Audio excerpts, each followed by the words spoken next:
वेद गावे संहिता, जब वेद गावे संहिता, नटराज राज नमो नमः,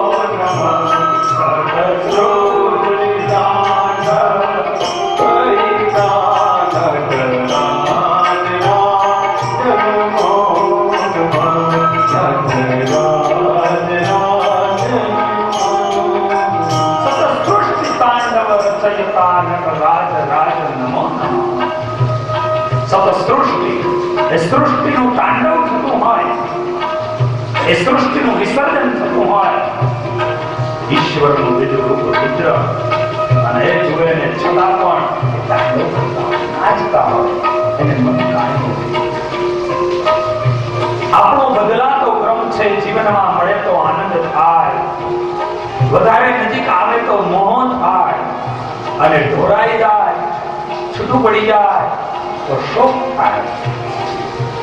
પણ પરમાત્મા, એ પરમાત્માનો આશ્રય થયો હોય, એનો આશ્રય થયો હોય, એ પ્રભુ જેવા છે એવા જો ઓળખાયા હોય, અને એક વખત એ ઓળખાઈ જાય પરમાત્મા, તો બસ પછી આપણું જીવન પણ આનંદ આનંદ અને આનંદમય બની જાય. આપણું જીવન પણ આનંદ આનંદ અને આનંદમય બની જાય. પછી એને ગમે તેવા દુઃખમાં દુઃખ ના હોય, શોકમાં શોક ના હોય, રાખે તોય તું, તારી દે તોય તું. દેખો એમ કહેવાય છે, નૈનપુર ગામ, અને આ નૈનપુર મહેમદાવાદ તાલુકાનું નૈનપુર ગામ, ગામની અંદર એક શ્રીજી મહારાજના અનન્ય ભક્ત રહે, જેનું નામ દેવજી ભક્ત. દેવજી ભક્ત અને એમના પત્ની બંને અદભુત મહારાજના યોગમાં આવેલા, અદભુત સત્સંગ થયેલો. સત્સંગમાં એવા તો એ સંતોના યોગના માધ્યમે કરીને ઓતપ્રોત બનેલા.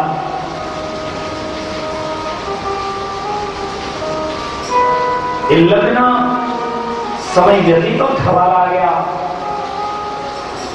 એ સંસારનું ગાડું આગળ ચાલવા લાગ્યું, વર્ષો વહ્યા ગયા. પણ એક એક દાંપત્યના જીવનમાં, સંસારીના જીવનમાં એક વસ્તુ હોય, અમુક સમયે પરમાત્મા કોઈક સંતાન આપે. એ સંસારની અભિલાષા છે. આજ આ બંને ભક્તો પત્ની મહારાજનું અનન્ય ભજન કરે, કીર્તન કરે, સમય જાય. બંને જણા લગભગ 40 આજુબાજુ પહોંચ્યા, છતાં કોઈ સંતાન નથી. અને એ સમયે દેવજી ભક્ત કે એમના ઘરના, એના મુખમાંથી ક્યારેય એવો શબ્દ પણ નથી નીકળ્યો. નિત્ય મહારાજની આરાધના કરે, સેવા કરે, પૂજા કરે, છતાં સંકલ્પ બી નથી થયો કે હે નાથ, હે પ્રભુ, મારી આ શેર માટેની ખોટ પૂરી પાડે છે નહીં. મારા ઠાકોરજીને જો 1000 હાથ વાળો કહેતો હોય તો એને 1000 આંખ નહીં હોય. મારી અને તમારી તો ચર્મ ચક્ષુ છે, એની દિવ્ય ચક્ષુ છે. એ પરમાત્મા દિવ્ય દ્રષ્ટિથી જુએ છે. એને શું કહેવાય? અને આ ભક્તે ક્યારેય મનમાં એવો સંકલ્પ પણ નથી કર્યો. અનેક વખત સંતોની મુલાકાત થાય, સંતોનો યોગ થાય, સંતોને જમાડે, સંતોની પૂજા કરે, સંતોનો સત્સંગ કરે, સમાગમ કરે, પણ ક્યારેય મુખમાંથી શબ્દ ન નીકાળે આ તો મને ખૂબ આ અનેક ઉત્સવોને સમયામાં અનંત બ્રહ્માંડના અધિપતિ પુરુષોત્તમ નારાયણ ભગવાન શ્રી હરિના દર્શન કરવા જાય પણ એ પરમાત્માના ચરણોમાં મસ્તક ઝુકાવે કેવલ પરમાત્માને રાજી કરવા એના મુખમાંથી ક્યારે ઓ શબ્દ ન નીકળે કે મનમાં ક્યારે સંકલ્પ ન થાય કે મહારાજ અમારા સંસારી જીવનમાં શેર માટેની ખોટ પૂરી ક્યારે 40 વર્ષ આયુષ્ય આગળ વધતું ઉંમર વધતી ગઈ હરેક દિવસ કુદરતને કરું સમય જતા જતા આજ પરિવારની અંદર દેવજી ભક્તના અત્યંત સારા દિવસો જવા લાગ્યા આની મહારાજની આવી વિચાર છે અને વર્ષ જતા એક સુંદર બાળ રત્નનો દેવજી ભક્તના ત્યાં જાણે કે કોઈ મોક્ષ હોય પૂર્વનો એવા બાળકનો જન્મ પણ આ બાળકનો જન્મ આ બાળકનું રૂપ આ બાળકનું માધુર્ય એની સૌમ્યતા અને એને જ્યારે જુએ ત્યારે ભલભલા માણસ એની તરફ આકર્ષાય બાળક માતા પિતાના સંસ્કારને લઈને દિવસે દિવસે મોટું થવા લાગ્યું પણ આ પૂર્વનો કોઈ યોગ ભ્રષ્ટ જીવ હતો સુચિનામ શ્રીમતામ ગ્રહે યોગ ભ્રષ્ટો વિજાયતે પૂર્વે કંઈક બાકી રહ્યું હોય એ જ એવા આવા ભક્તોના ઘરે એ જન્મ લઈને આવે અને પોતાનું કંઈક રહેલું પૂર્વ જન્મનું બાકી એને પૂર્ણ કરીને એ ચાલ્યો જાય છે ગીતાજીનો મત છે સુચિનામ શ્રીમતામ ગ્રહે યોગ ભ્રષ્ટો વિજાયતે યોગ ભ્રષ્ટ જીવ કંઈક બાકી રહ્યું હોય એ પૂર્ણ કરવાને માટે આ રીતે આવા સારા દિવ્ય આંગણાની અંદર દિવ્ય પરિવાર ભક્તિમય જે ઘરમાં વાતાવરણ હોય ઘર ન હોય જેનું ઘર પણ એક મંદિર જેવું હોય આવા ઘરની અંદર આવું બાળક જન્મ લઈને આવે અને દેવજી ભક્તના ત્યાં જાણે કે આ રીતે કોઈ યોગ ભ્રષ્ટ જીવ માતા પિતાના એવા સંસ્કારી વાતાવરણની બીચમાં બાળક મોટું નાના બાળકોની સંગાથે રમવા લાગ્યો પણ બાળકો પણ આને છોડે નહીં અરે ગલીઓની બહેનો આ બાળકને જુએ તો દોડી અને એને પકડી લે એને રમાડવાનું મન થાય કેવું તો એ વાલું સોયું હશે એ બાળક કેવું એ લાડલો જોતામાં આ દેવની ભક્તનો બાળક સારા એ નૈન પૂર્ણનો એક લાડલો બાળક બની ગયો એક લાડકો એવો બાળક આખા ગામનો લાડલો દીકરો અને આ લાડકો એ દીકરો આગળ વધતા 18 થી 20 વર્ષની ઉંમર પહોંચ્યો છે એવા આનંદમય સત્સંગમય માતા પિતા પણ હવે એના જીવન સંધ્યા ઢળી રહી છે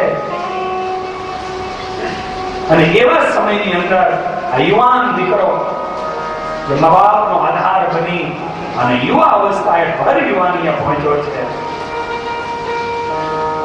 એવામાં એક દિવસ રાત 20 વર્ષની ઉંમરે પહોંચેલા યુવાન એકદમ અચાનક ઘરે આવ્યો માં મને શરીરે એક કસર જણાય છે ઘરનું કાર્ય છોડીને માં દોડતી ત્યાં આવી બાળકને ખાટલે સુવાડ્યો નાય તપાસી બાળકનું શરીર ટેમ્પરેચર વધી ગયું વૈદ્યોને બોલાવ્યા એ સમયની તમામ પ્રકારની ઔષધિઓ થવા લાગી જોત જોતામાં તો ગામમાં એક સ્થાન પ્રત્યે ખબર પડવા માંડી. દેવજી ભક્તનો યુવાન દીકરો બીમાર છે. ઘરના આંગણામાં લોકો આવી ઉભા થવા લાગ્યા. પણ એ સમયે આજનો આ દિવસ દેવજી ભક્ત એનો આ દીકરો નહોતો. જાણે કે આખા ગામનો લાડક વાયો દીકરો હોય. અને એવો કવિ કહે છે, દીકરો મારો લાડક વાયો દીકરો દીધેલો. જાણે એવો આ દેવનો પરમાત્માએ દીધેલો હોય એવો આ લાડક વાયો દીકરો. અને એ દીકરાની આ તબિયતને જે સાંભળે એ આવીને દેવજી ભગતના આંગણામાં ઉભા રહેવા લાગ્યા. મનોમય પ્રભુને પ્રાર્થનાઓ કરવા લાગ્યા. વૈદો એની દવાઓ કરવા લાગ્યા.